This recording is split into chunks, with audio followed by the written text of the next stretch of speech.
I'm really pleased. In fact, I'm very excited to say that I'm really part of Advance UK. I joined them a month or so back, and I'm on the college, and I had to go through a procedure that actually proved that Advance UK is truly a democratic, transparent political party.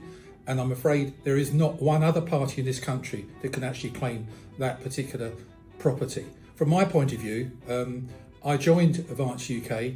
I stood for reform in London for London Mayor.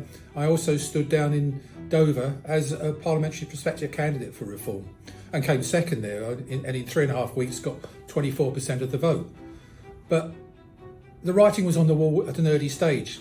I was really concerned by the fact that it was obvious that freedom of speech and listening to grassroots members and supporters was totally and utterly being taken for granted.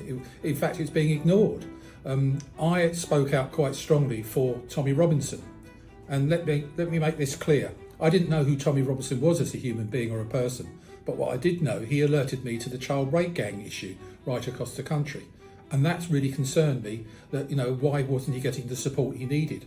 And it wouldn't have hurt reform to get behind that, but they decided not to. Instead, I got a text from Richard Tice, who simply said, "Howard, if you continue talking about Tommy Robinson in glowing terms, as he put it, you will be expelled from the party."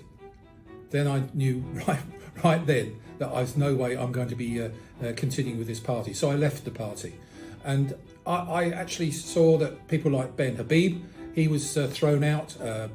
Look what they've done to Rupert Lowe and others, particularly lots of friends of mine when I was campaigning in London and down in Dover, who are members of Reform, who have been treated very badly by the leadership, especially under the chairmanship at the time of the new Zia Youssef.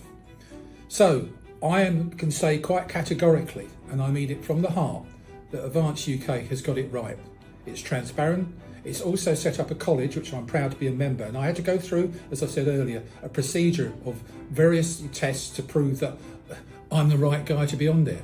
But this college has been put in place by Ben to hold him to account, to hold the executive to account, and therefore there's no way this can be treated as a dictatorship, which is what's happened in the Nigel Farage setup.